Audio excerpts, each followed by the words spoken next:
Romano, and here are some scenes from the last episode of Saving the Salmon, the River Restoration Project on Outdoor Wild. So long story short, since '07 we have taken about 40-yard dumpsters and 350 tires out of the Pike River.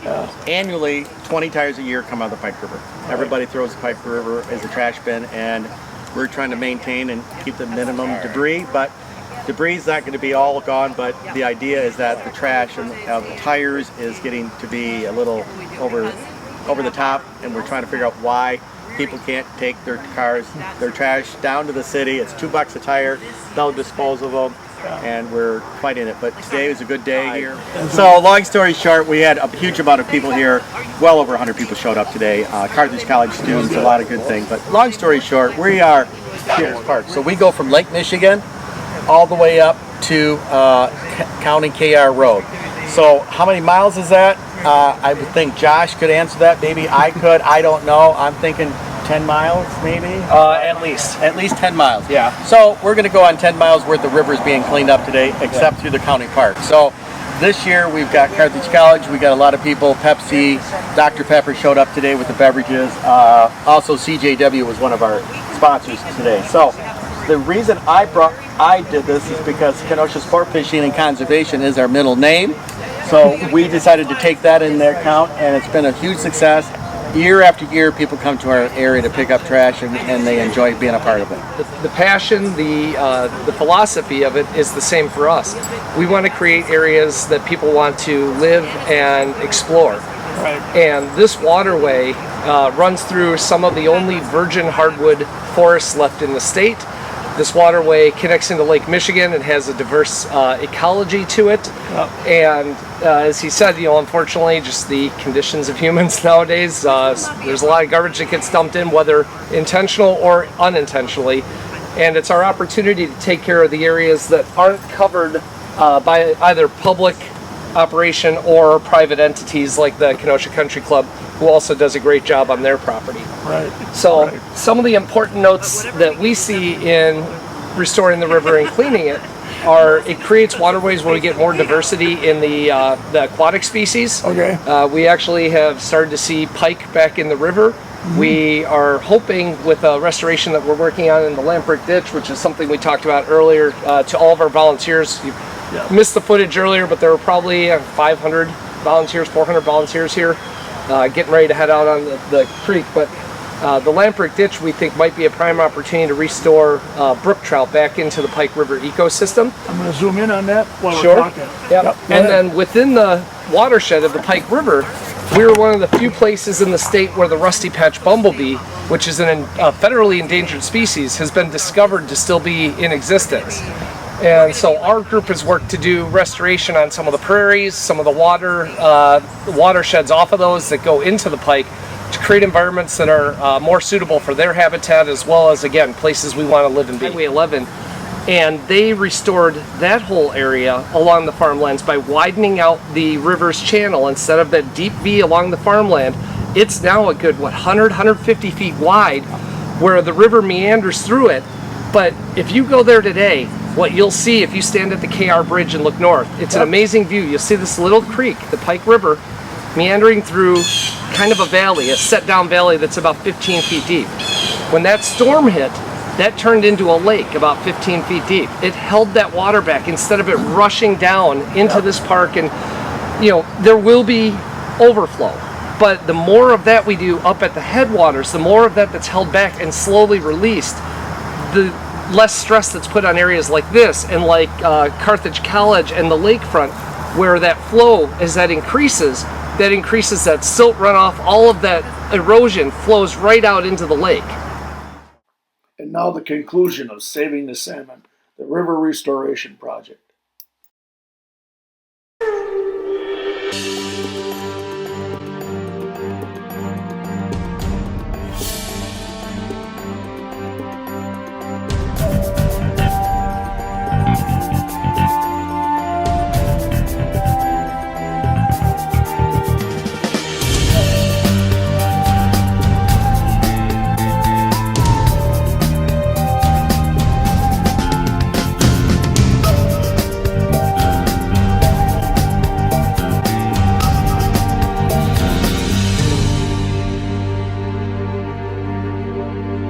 I'm just telling you, this doesn't just happen. But because of what we started in '07, nobody touched the Pike River. It was never touched, and nobody Props knew. to Dan again. Yeah, props to Dan. But a lot of people didn't realize that we never did this. But this has been going on, the restoration. I don't know when the first restoration started, but it's not as far back as you think. In '07, we started picking up the river.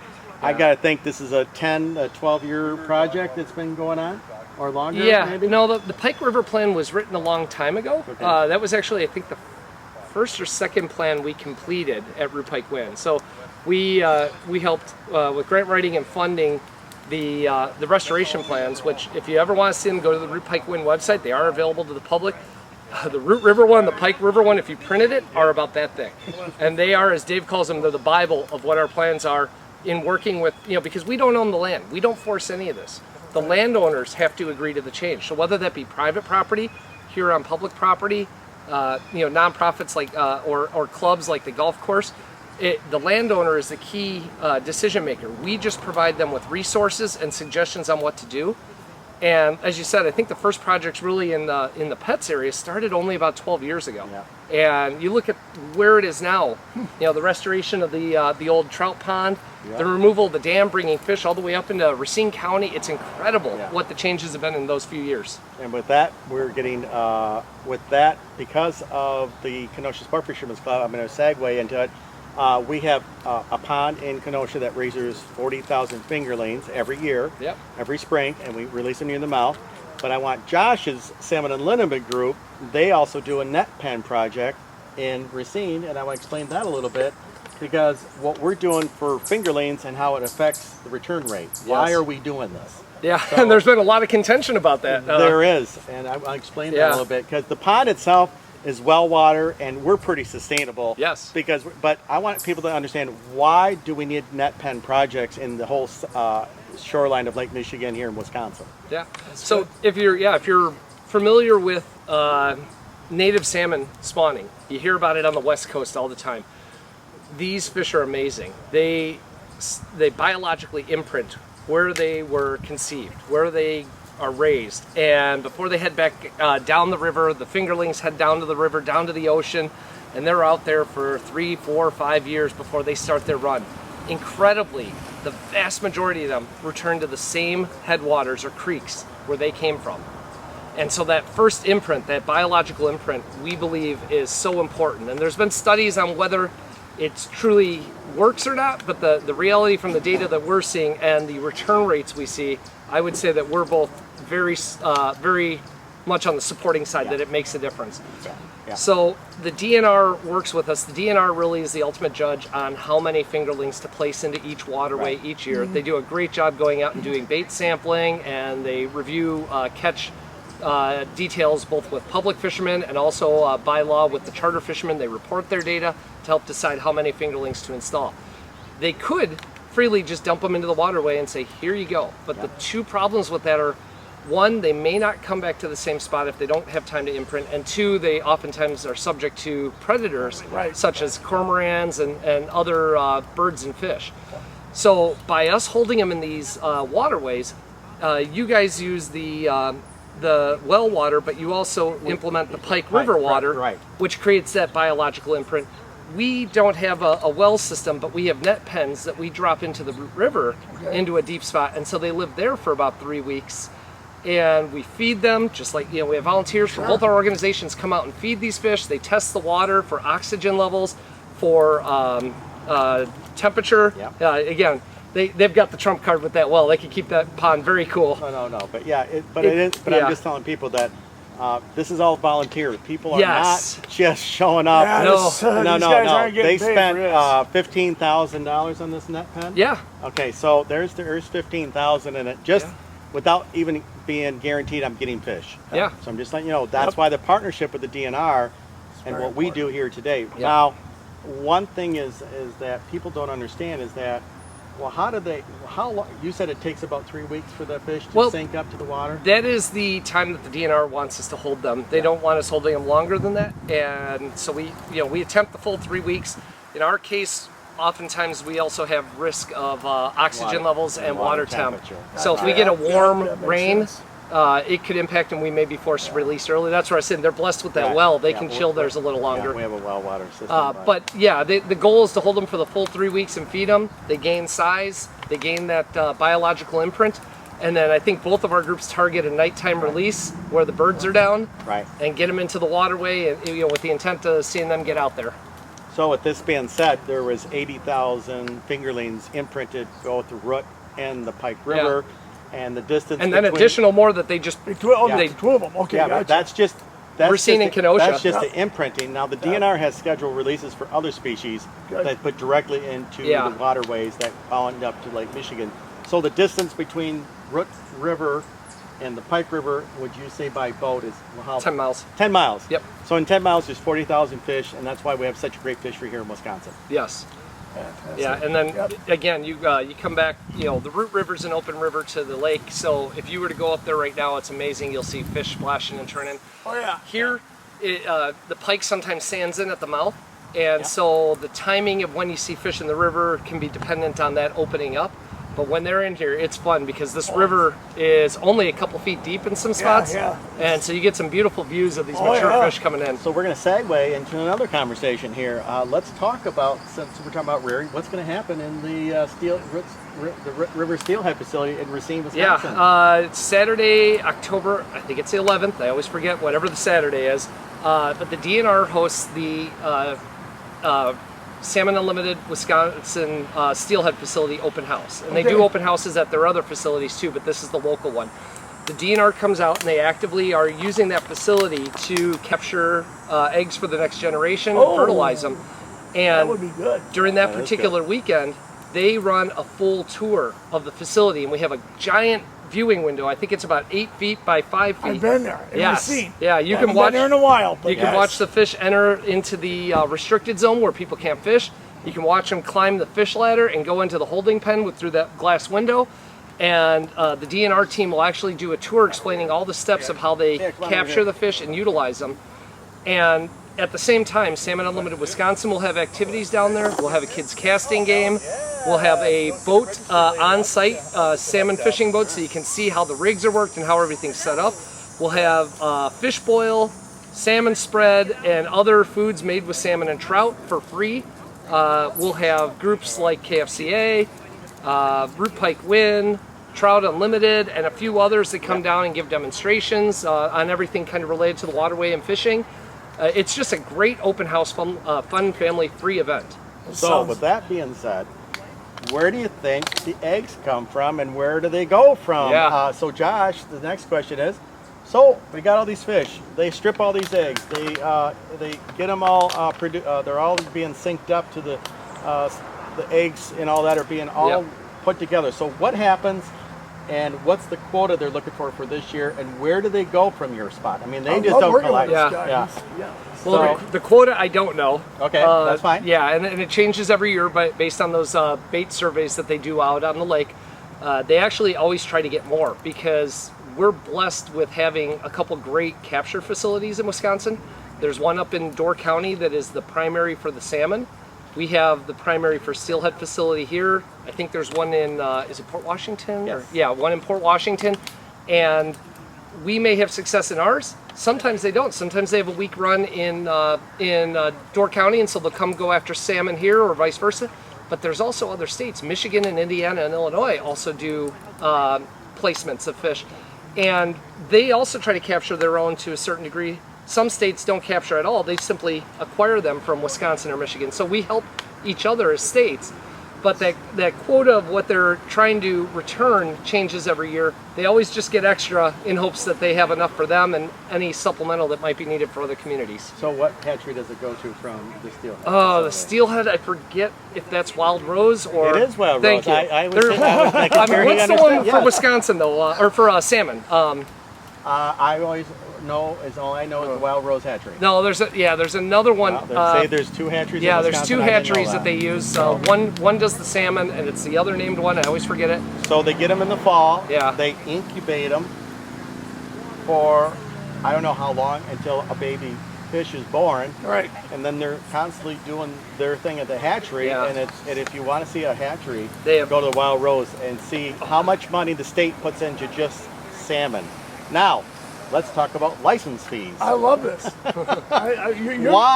Why do we have license fee, and why do I have to spend extra to get a trout salmon stamp, Josh? I want you to understand because they wouldn't exist without the funding of the program that we just talked about. Yeah. All of that costs money. You know, these are we discussed a little bit ago. Yeah. These are non-native species that were brought in for two purposes. One is to control the invasive bait fish populations, things like alewives, and the I other. gotta step out. I'll be back. Sure. The other is the sport fishing tourism. And so if we were not to sustain these through the hatchery programs, these fish would go back. The only native species that we really target out there in this part of Lake Michigan, at least, because we don't have walleye and sturgeon down here, but that's the lake trout. And the lake trout actually took a beating over the past 60 years between sea lamprey, invasives, and then overfishing from commercial. So they're on the rise. They're still not to a stable level, but they're coming back with the help of the DNR programs and limits. It would be. Yeah, but the king salmon, you know, the Chinook, the coho, the brown trout, the steelhead rainbow trout, those are all supplemented and planted through these programs, which are funded by your licensing fees. That's exactly what I've told people at some of the other shows. That's important. I'll tell you, I pay for myself. What is it? Geez, it's like $30 for a fishing license and a lake stamp to be able to capture those. $10 for the lake stamp. I have most certainly brought back more than $10 worth of fish just on my own. Much less all the other patrons who are buying the fishing licenses and stamps and have been involved. You know, Jim, I know Jim's involved in a lot of give back programs, so are we. Obviously, I'm on the board for Rupike Wind. I'm also the president of Salmon Unlimited Wisconsin out of Racine. We gave over 1,000 pounds of fish fillets to the Veterans Outreach Center of Wisconsin and through our free fish boil programs. And those are from licensed paying fishermen in our organization. So, that utilization, besides the amount that I've easily gotten that justifies the cost for me and my family, I've given at least 100 pounds of my own to those organizations to help others in need. So here we go. I want to I'm not bringing this just to show you, but you gotta lift it up. This is one guy and trash. This ends up in your rivers. This ends up in the Lake Michigan. This ends up all in your. So what I'm just trying to show people here is that because of our sponsorship, this is what flows down the Pike River through Lake Michigan. So what I'm trying to help everybody else is that please be careful how you do that. So I just want to step in right now that this is why we had the Pike River cleanup, because this is what fish swim through all day long to get to their breeding grounds. And if you see all the plastic that you see on TV, this is exactly what we have the same problem, but in a smaller space. All right, I gotta back out here. But you take that. That's what this for sportsmen. That's why more sportsmen could get involved with an operation like this. It's important to keep the fish habitat alive and keep them going. And it's great for us. It's great for everybody. Okay. Yeah. So now. This is really very educational. We're just really enjoying it. We're happy to share what we do, and we appreciate it. Oh, yeah. So you follow him. Yes. We're going to get together. I think we got some work to do. And bring him back. You know where to find me. Yeah. That cell phone number, I'm just, I'm like 8 minutes up the road. Okay, I'm going to You're close to me. Oh, okay. North side. So good. Caledonia. Oh, good. Yeah, we'll definitely get that figured out. This is fantastic. And people, the nice thing is, if we can grow it, get it big enough, I know it's not easy. It's fun. Let's keep it going and find ways around it. And again, a lot of this, the funding for this isn't nearly as hard as getting the volunteers. Right. Today we saw a massive group from Carthage College. That's wonderful. It's a blessing. They brought out half the volunteers today. Some of these younger people today, I mean, I gotta say, I'm proud of them. Yeah. I mean, you're seeing more and more younger people get involved in important things. Yep. And this is one of them. Yeah, and that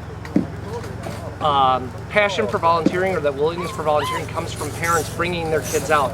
Don't just come out yourself. Bring them and share that this is important in life. By you doing it and them seeing you do it, they'll understand how important it is and they'll join you. And Josh, the other thing too, now with Jim's online show was just a small fraction of what they pull out of there. Yeah, there's about a dumpster. We'll end up with probably a 20-yard dumpster full of garbage. Oh yeah.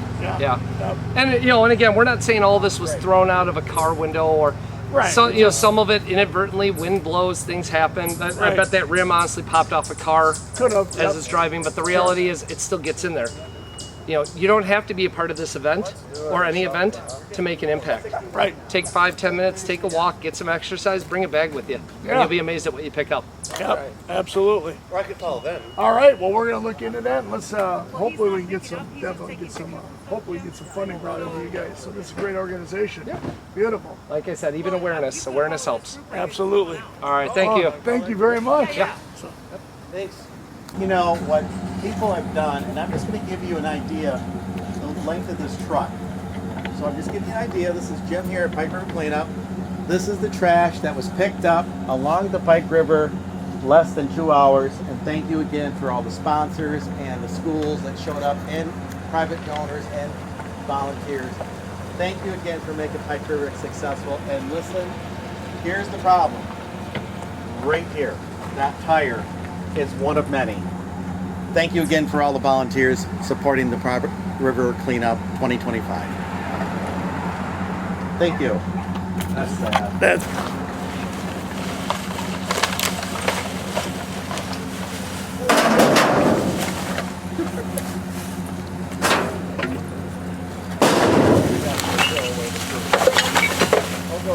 No, you're good. I'll be able to put that in there. Okay. So the basins step down from 1 to 2 to 3, and then there's a fourth one before the Pike River. And these basins they're not only little holding pools, but also the medium that was used to fill them is a mix of soil and other specific compost material and sand that allows the water to go soak deep along with where the roots of these native species are. These actually absorb the majority of the water instead of it going flushing into the Pike River.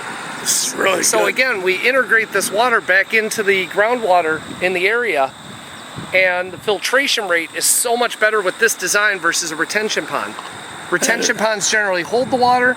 They have an overflow culvert. When it gets too high, it rolls down into the waterway. One of our guys. Oh yeah, oh yeah.